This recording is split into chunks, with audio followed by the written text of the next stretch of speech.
Assalamualaikum warahmatullahi wabarakatuh. Sebelumnya, kepada Bapak Ahsan selaku dosen pengampu mata kuliah sosiolinguistik dan teman-teman yang berbahagia. Jadi, kami dari kelompok 2, materi 4, akan mempresentasikan mengenai dinamika bahasa pejabat dalam kajian sosiolinguistik dan dialektologi. Sebelumnya, perkenalkan nama saya Fistri Asuti dengan NIM 072 dan teman-teman saya Zara. Perkenalkan, saya Zara Putri Widiani dengan 3 digit NIM terakhir 077. Selanjutnya ada Sanggit. Saya Sanggit Sasmita Ningalam dengan 3 digit NIM terakhir 058. Baik.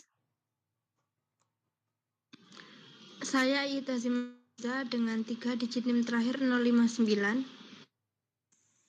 Selanjutnya ada Almaida.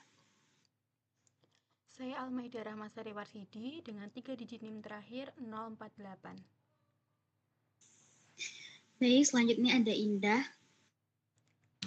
Saya Indah Ramawati dengan NIM 3 digit terakhir 056. Selanjutnya ada Amel.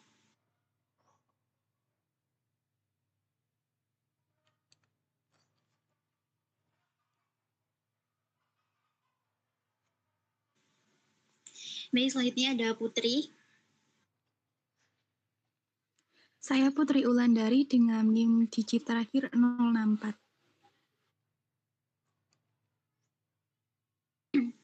Baik, langsung saja kita ke materi yang pertama mengenai pendahuluan.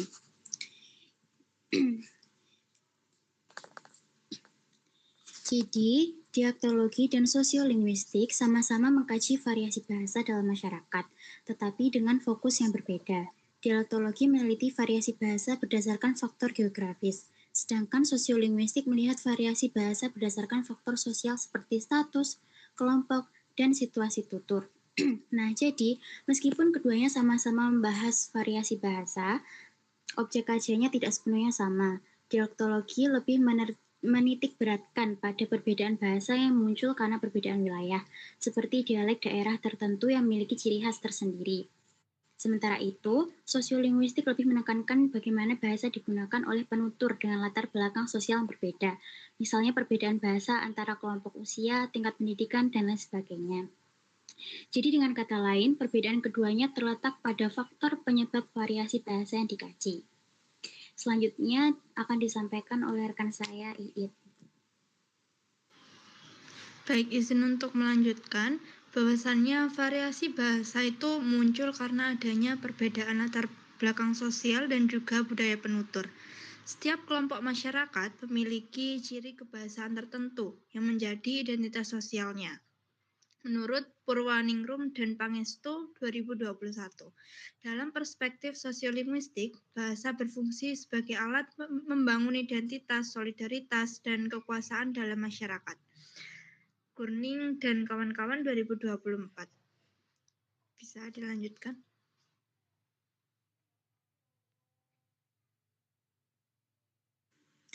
Baik, terima kasih. Selanjutnya akan disampaikan oleh rekan saya.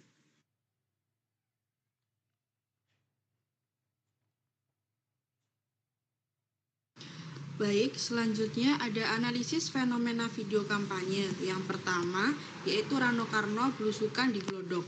Rano Karno menggunakan gaya bahasa santai dan personal, seperti Glodok kali, saya besar di Jakarta. Ia juga menggunakan nuansa Betawi dan struktur kalimat lisan yang tidak terlalu formal.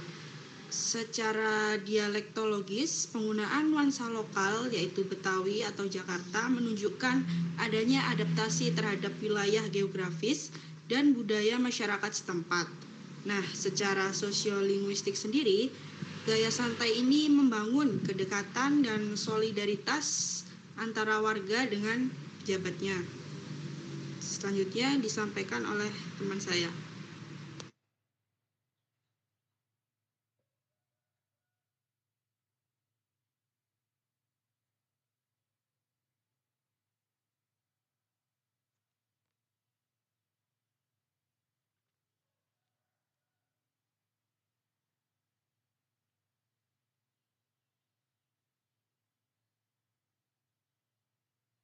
Baik, yang selanjutnya di sini ada Dharma Pangrekun, yang dimana dalam sebuah berita beliau melakukan wawancara mandiri dengan seorang pewawancara, dan di situ beliau menggunakan bahasa yang lebih normatif, terstruktur, dan bersifat persuasif serta bermoral. Berbeda halnya dengan bahasa yang digunakan oleh Rano Karno.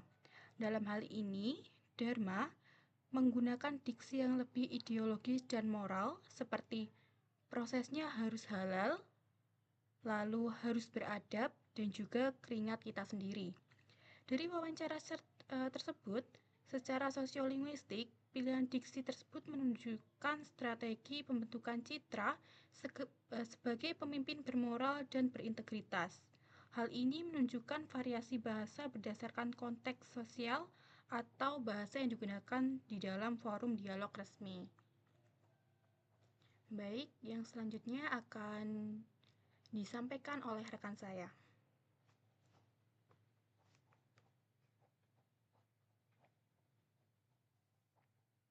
Nah, selanjutnya adalah kesimpulan.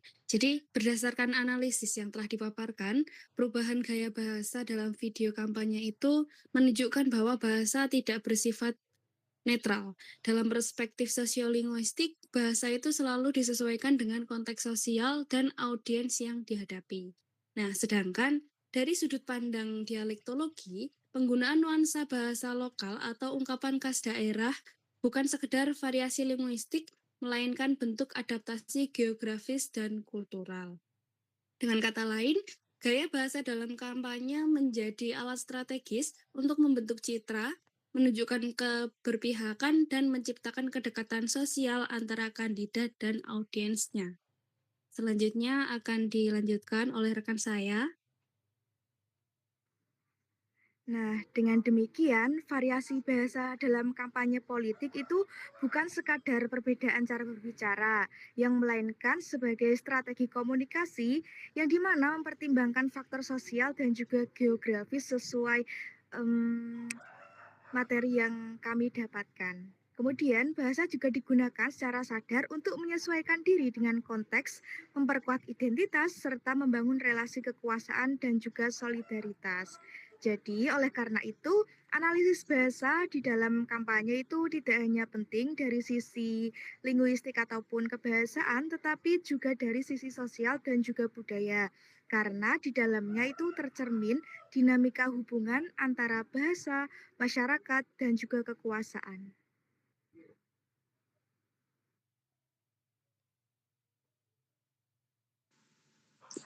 Baik, mungkin itu saja presentasi yang dapat kelompok kami sampaikan. Apabila ada salah kata, kami minta maaf. Assalamualaikum warahmatullahi wabarakatuh.